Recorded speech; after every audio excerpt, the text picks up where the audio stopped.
Hey everyone, I hope you're having a great day. I picked up a beautiful coin collection today, really nice one, and in it were these really cool bank draft certificates, whatever you mind to call them. But there's about 20 of these there, all from the Newfoundland Savings Bank and all from April 19th, 1948. Now, these are really cool in themselves. You can see the paid with the date on it and all that stuff, and it's written here. But what makes this really cool and a very important part of Newfoundland history, a part and parcel from the fact that it's a Newfoundland Savings Bank, is the actual date. Now, on April 19th, 1948, that was the date of Newfoundland's first referendum about its future. So, long story short, after World War II, Britain was a defeated superpower. Newfoundland was Britain's oldest colony. Britain had been taking care of Newfoundland by commission government since 1934. And after the war, that was not going to be a possibility anymore. So they had a referendum for Newfoundlanders to basically choose what they wanted to do. So anyway, in this referendum, they had three choices. One was responsible government, which meant Newfoundlanders would govern themselves. Two, joining Canada. Or three, going back to commission government, which the Brits didn't want anyway. I don't know how the hell that would have worked. But anyway, the responsible government vote came in at 44.6%. To join Canada came in at 41.1%, and commission government came in at 14.3%. So what this meant was that there was no clear majority for the vote, so there had to be a second referendum. Now, in this second referendum, that's where the skullduggery really happened.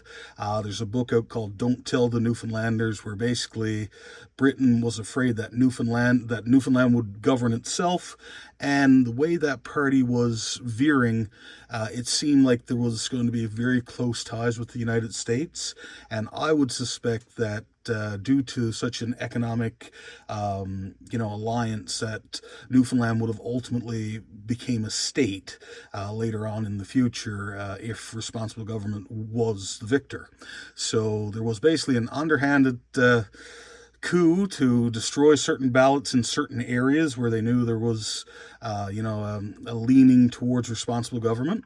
And there's a really cool book, Don't Tell the Newfoundlanders. And if you ever get the opportunity to read it, it's such an amazing conspiracy theory. And a lot of people thought it was conspiracy. However, in the late, I want to say 2018, 17, something like that, there were actually votes discovered that would have skewed the vote to responsible government. Naturally, the vote to join Canada won out, and Newfoundland became the Canada's 10th province on April 1st, 1949. Some people say it was March 31st. That's not true. They just don't want it to be April Fool's Day, but at the end of the day, it was April 1st, 1949. Deal with it. But anyway, what this here represents is a document from the Newfoundland Savings Bank that is on the same day that this historic referendum was held. And if the vote held what it should have been, Newfoundland would have been a state instead of a province. So here you go.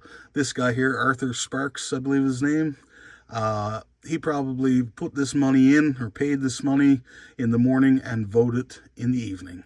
And looks like he was from, I don't think it says there where he's from. Oh, St. John's. So St. John's, they were leaning towards responsible government. So anyway, you never know. His vote might have been discarded.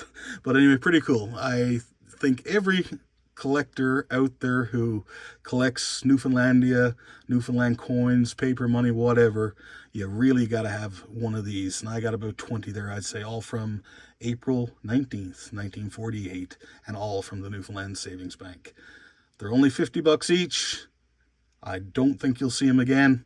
Get them while I got them, guys. Let me know, and I'll be more than happy to sell you one. I actually popped one away in my own personal collection. So anyway, really cool document from a really cool bank and piece of history. I hope you enjoyed it. All the best, guys. Have a great day.